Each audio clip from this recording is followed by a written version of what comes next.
Está escrito no Evangelho segundo Marcos, capítulo 2, versículos 23 a 28, o seguinte: Ora, aconteceu atravessar Jesus em dia de sábado as searas, e os discípulos, ao passarem, colhiam espigas.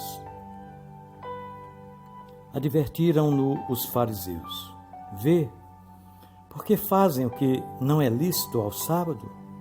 Mas ele lhes respondeu: Nunca lestes o que fez Davi, quando se viu em necessidade e teve fome? Ele e os seus companheiros? Como entrou na casa de Deus, no tempo do sumo sacerdote Abiatar, e comeu os pães da proposição, os quais não é lícito comer, senão aos sacerdotes, e deu também aos que estavam com ele, e acrescentou: O sábado foi estabelecido por causa do homem, e não o homem por causa do sábado, de sorte que o Filho do Homem é Senhor também do sábado. Meu irmão, minha irmã, o sábado foi muito importante na formação espiritual de Israel.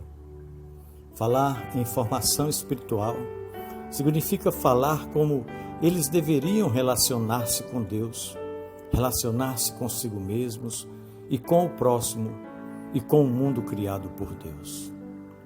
Em como deveriam lidar com os servos, a terra, os bens e tudo mais. Formação espiritual não se refere a algo definido por um espaço sagrado. Não. Espiritualidade tem a ver com a vida, sempre. Os ritos são apenas instrumentos didáticos. Formação espiritual, portanto, é formação existencial, uma formação para viver. O sábado foi um instrumento didático importantíssimo para Israel. Ele anunciava o direito de todos ao descanso, indicando com isso o valor da vida, o valor do outro. A razão do sábado era a necessidade de amor e cuidado com a vida. Mas ele foi se tornando sagrado por si mesmo. Deixou de anunciar uma mensagem e passou a ser ele mesmo a mensagem. O meio se tornou o fim. Não estava mais a serviço de um princípio, de um ensino para a vida, maior que ele e definitivo, para além dele. Em lugar de ensinar sobre a sacralidade da vida, o sábado tornou-se o que fazia da vida algo sagrado. O ser humano perdeu a prioridade e o sábado passou a ser a prioridade. A razão do sábado era o homem, como disse Jesus, mas acabou tornando-se a razão da vida e da devoção. A bênção tornou-se escravidão. Entre Deus e o homem ficou o sábado. Jesus apontou aos judeus esse desvio, essa cegueira espiritual. Eles haviam invertido as coisas e isso era um fato muito grave. E você, como pensa? O mesmo pode acontecer conosco? Precisamos ler as palavras de Jesus e deixar que elas nos falem. Há tanta coisa em nossa religiosidade, não é mesmo? Que lugar essas coisas têm ocupado? Por que as temos? E para que servem na verdade? O que elas nos ensinam?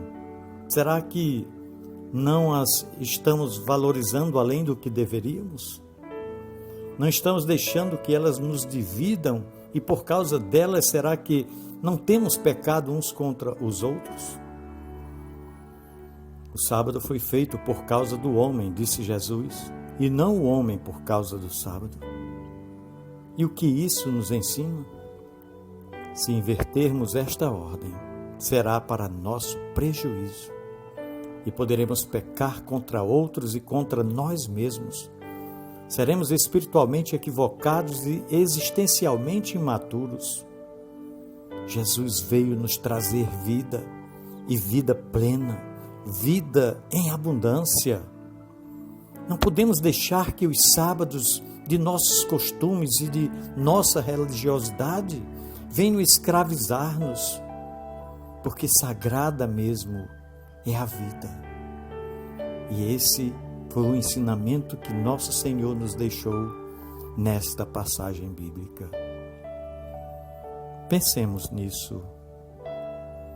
No amor de Cristo. Amém.